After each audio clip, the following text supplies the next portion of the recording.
नमस्कार दोस्तों, हमारे यूट्यूब चैनल लक्ष्य स्टडी पॉइंट पर आप सभी का स्वागत है। बात करते हैं आज के करंट अफेयर की। तो आज है 1 अगस्त। यदि चैनल पर नए हों तो चैनल को सब्सक्राइब कर लें, साथ ही साथ बेल आइकन को प्रेस कर दें ताकि आने वाली ऐसे न्यू वीडियो का नोटिफिकेशन सबसे पहले आपके पास पहुँचे।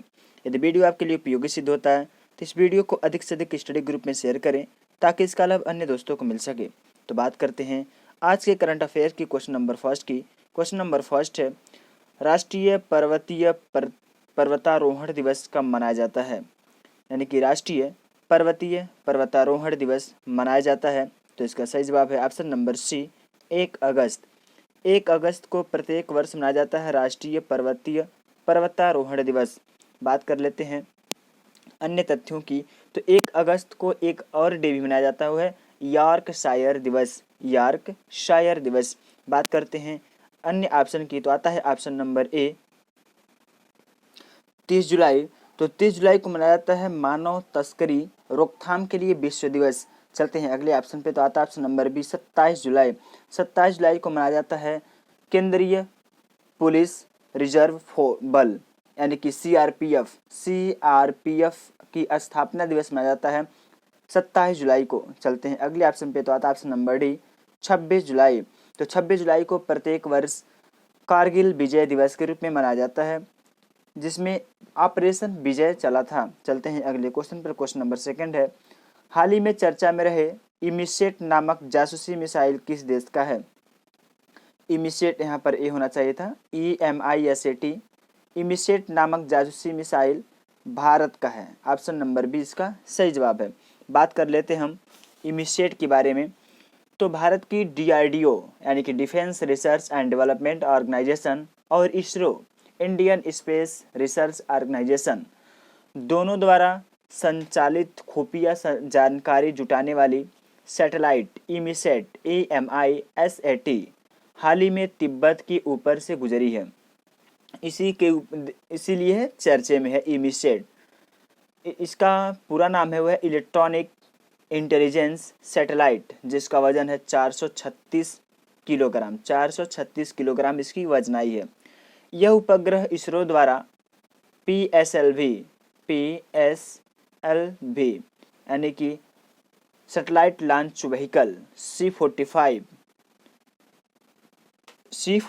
लॉन्च व्हीकल की मदद से श्रीहरिकोटा के सतीश धवन स्पेस सेंटर से यह अंतरिक्ष में भेजा गया था। इसे अंतरिक्ष में भेजने के उपरांत इस जो इमीसेट है, इसे अंतरिक्ष में भारत की आंख और कान के नाम से जाना जाता है। इम्पोर्टेंट क्वेश्चन यहाँ पे बन सकती है, किस उपग्रह को भारत की आंख और कान के रूप में जाना जाता है? तो इसका सही जवाब है ऑप्शन बन जाता है क्या, इमीसेट। इमीसेट को ही भारत की आंख और कान अंतरिक्ष में जानी जाती है। चलते हैं अगले तथ्यों की बात करें।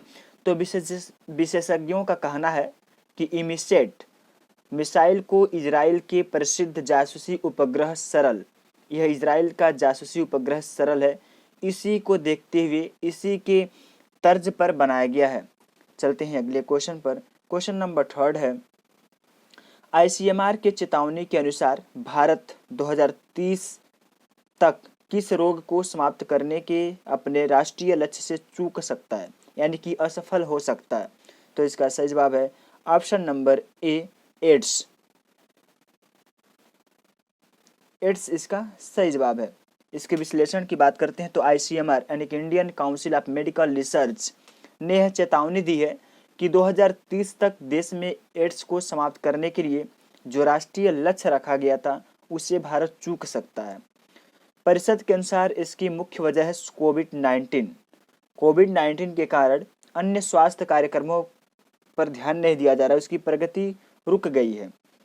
इसलिए ICMR के अनुसार 2010 और 2017 के बीच HIV एक वायरस होता है जो एड्स बीमारी में पाया जाता है। 2017 और 2010 के बीच इसमें जो गिरावट आई थी 27% की गिरावट आई थी। नए लक्ष्य के तहत भारत ने अपना एक अन्य लक्ष्य रखा। भारत सरकार की ने 2020 तक देश में एड्स को 75% कंट्रोल यानी कि 75% कम करने का इरादा बनाया है। बात करते हैं अन्य ऑप्शन की। तो आता है option number C, hepatitis. Hepatitis क्या है? तो यह ऐसी बीमारी है जिससे पीड़ित व्यक्ति के लीवर में सूजन आ जाती है। हेपेटाइटिस मुख्यतः 5 प्रकार के होते हैं, ए, बी, सी, डी और ई होते हैं, जिसमें से बी और सी बहुत खतरनाक होते हैं। बी और सी के कारण ही प्रत्येक वर्ष 1.3 मिलियन लोगों की मृत्यु हो जाती है। चलते हैं अगले क्वेश्चन पे। क्वेश्चन नंबर 4 है, हाल ही में लखनऊ में स्थित एक सड़क और चौराहे का नाम बदलकर किसके नाम पर रखा गया है? तो इसका सही जवाब है option number B, Lalji Tandon. Lalji Tandon, इन्हीं के नाम पर लखनऊ में स्थित एक सड़क और चौराहे का नाम बदलकर लालजी टंडन चौराहा और लालजी टंडन मार्ग रखा जाएगा। यह लालजी टंडन मध्य प्रदेश के पूर्व राज्यपाल थे जिनकी हाल ही में मृत्यु हुई है।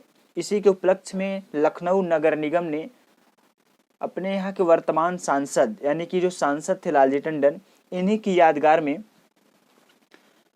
पुरानी लखनऊ का एक चौराहा है, चौक चौराहा, जहाँ पर लालजी टंडन का निवास स्थान भी है। चौक चौराहे का नाम बदलकर लालजी टंडन चौराहा कर दिया गया है। और जो हरदोई रोड से चौक चौराहे तक की सड़क मिलती है उसे लालजी टंडन मार्ग के नाम से जाना जाएगा।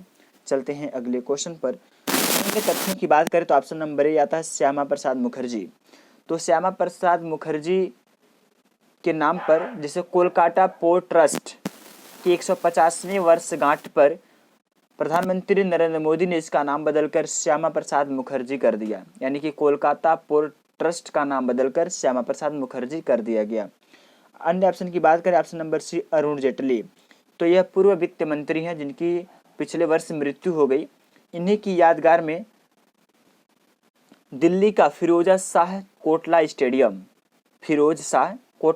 स्टेडियम का नाम बदलकर अरुण जेटली स्टेडियम रखा गया। बात करते हैं option number D, Sushma Swaraj. तो यह भारत की पूर्व विदेश मंत्री हैं जिनकी मृत्यु 2019 में हो गई। इनके नाम पर अंबाला बस स्टैंड का नाम बदलकर सुषमा स्वराज बस स्टैंड रखा गया है। चलते हैं अगले क्वेश्चन पर। क्वेश्चन नंबर 5 है, जुलाई 2020 में संयुक्त राष्ट्र के अनुसार यानी कि UNO united nation of organisation के अनुसार भारत के किस शहर में नाइट्रोजन डाइऑक्साइड यानी कि NO2 का स्तर लॉकडाउन के दौरान 70% से भी अधिक गिर गया है? तो इसका सही जवाब है ऑप्शन नंबर सी, नई दिल्ली। जुलाई 2020 में यूएनओ यानी कि यूनाइटेड नेशन ऑफ ऑर्गेनाइजेशन के मुताबिक नई दिल्ली में नाइट्रोजन डाइऑक्साइड का स्तर लॉकडाउन के दौरान 70% गिर गए हैं। भारत के अलावा अन्य कई देशों में नाइट्रोजन डाइऑक्साइड के स्तर गिरे हैं, जैसे चीन में 40% गिरा है और बेल्जियम और जर्मनी, इन दोनों देशों में ही 20% नाइट्रोजन डाइऑक्साइड की गिरावट दर्ज की गई है। यूएसए यानी कि United state of America USA, वहाँ पर 19 से 40% तक नाइट्रोजन डाइऑक्साइड अमेरिका के विभिन्न भागों में गिरावट दर्ज की गई है। बात करते हैं NO2 नाइट्रोजन डाइऑक्साइड, जो अम्लीय वर्षा का मुख्य कारक होता है। इसके साथ होते हैं सल्फर डाइऑक्साइड भी। नाइट्रोजन डाइऑक्साइड हवा की गुणवत्ता को कम करती है। इसकी गिरावट एक अच्छे रिजल्ट के लिए माना जाता है। बात करते हैं अन्य ऑप्शन की, तो ऑप्शन नंबर बी आता है नोएडा। तो हाल ही में उत्तर प्रदेश के नोएडा शहर में उत्तर प्रदेश की सबसे बड़ी कोरोना टेस्टिंग लैब ICMR द्वारा प्रायोजित की गई है, जिसका उद्घाटन प्रधानमंत्री नरेंद्र मोदी ने किया। नोएडा के साथ साथ नई दिल्ली और कोलकाता यानी कि पश्चिम बंगाल के कोलकाता जो हुगली नदी के किनारे स्थित है, वहाँ पर नोएडा, दिल्ली और कोलकाता, इन तीनों जगह पर कोरोना टेस्टिंग लैब ICMR द्वारा प्रायोजित की गई, जिसका उद्घाटन प्रधानमंत्री नरेंद्र मोदी ने स्वयं किया। बात करते हैं हम अन्य ऑप्शन की, तो आता ऑप्शन नंबर डी, लखनऊ। तो यह उत्तर प्रदेश की राजधानी है जो गोमती नदी के किनारे स्थित है। चलते हैं अगले क्वेश्चन पर। क्वेश्चन नंबर 6 है, हाल ही में किस संस्थान ने अपना मंगल मिशन मार्स 2020 लॉन्च किया है? तो इसका सही जवाब है ऑप्शन नंबर सी, नासा ने अपना मंगल मिशन मार्च 2020 लॉन्च किया है। बात करते हैं हम नासा के बारे में।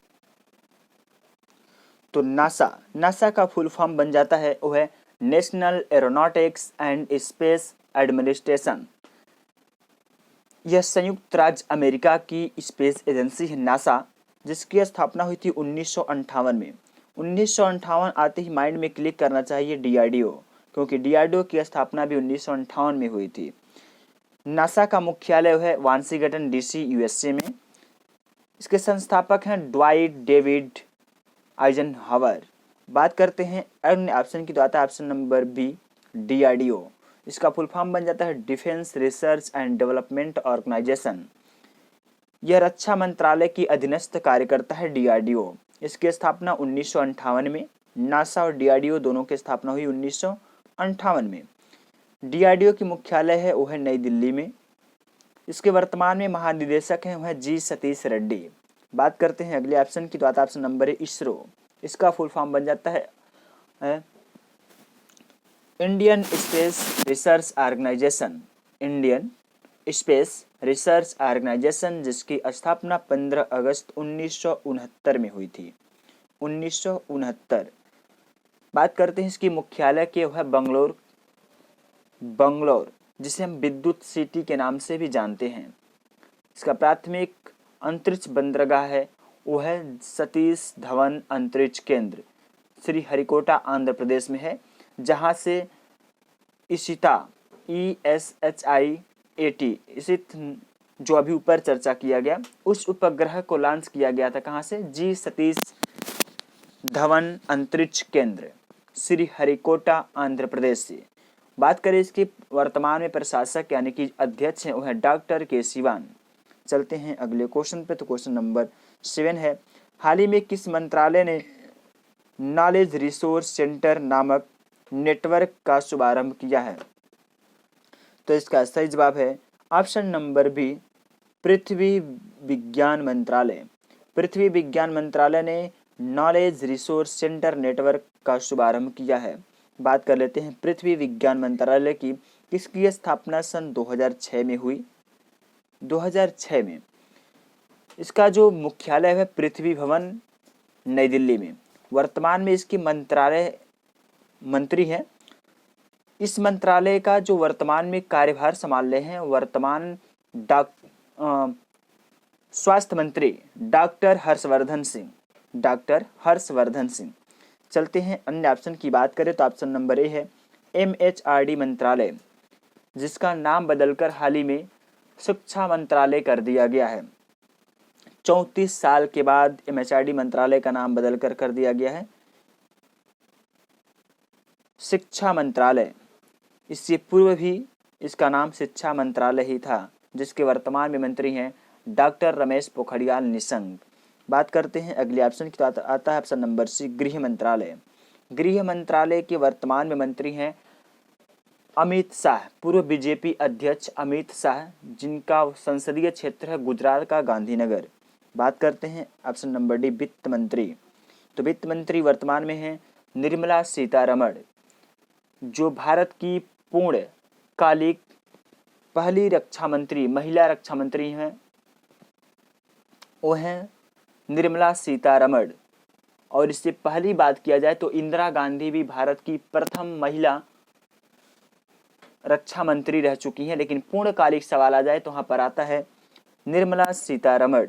चलते हैं अगले क्वेश्चन पर, क्वेश्चन नंबर 8 है हाल ही में WHO वर्ल्ड हेल्थ ऑर्गेनाइजेशन से प्राप्त अनुरोध के कारण भारत ने किस देश को लगभग 1 मिलियन अमेरिकी डॉलर की चिकित्सा सहायता दी है? तो WHO से प्राप्त अनुरोध के जवाब में भारत ने उत्तर कोरिया को लगभग 1 मिलियन अमेरिकी डॉलर की चिकित्सा सहायता दी है। उत्तर कोरिया की बात करें तो यह UNO यानी कि यूनाइटेड नेशन ऑफ ऑर्गेनाइजेशन के प्रतिबंधों के अधीन है। इस पे कई देश भी प्रतिबंध लगा चुके हैं, जिसमें नाम आते हैं ऑस्ट्रेलिया, चीन, जापान, रूस, दक्षिण कोरिया, ताइवान और USA यानी कि संयुक्त राज्य America, United state of America. इसमें भी प्रतिबंध लगा दिया है उत्तरी कोरिया पर पहले से ही। बात करें उत्तरी कोरिया और दक्षिण कोरिया, तीन दोनों के मध्य एक डिवाइडेड लाइन आता है जिसे हम कहते हैं 38 पैरेलल, 38 पैरेलल। बात करते हैं अगले क्वेश्चन की, तो क्वेश्चन नंबर 9 है, हाल ही में टेस्ट क्रिकेट में 500 विकेट लेने वाले छठे गेंदबाज कौन बन गए हैं? तो इसका सही जवाब है option number D, James Anderson. James Anderson test cricket में 500 विकेट लेने वाले दुनिया के छठे और इंग्लैंड के पहले गेंदबाज बन गए हैं। ये इंग्लैंड से बिलोंग करते हैं। और यह किस देश के खिलाफ इन्होंने यह हासिल किया है, यह उपलब्धि हासिल किया? तो ये वेस्ट इंडीज़ के खिलाफ, वेस्ट इंडीज़ के खिलाफ इंग्लैंड के क्रिकेटर जेम्स एंडरसन ने 500 विकेट लेने का रिकॉर्ड हासिल किया।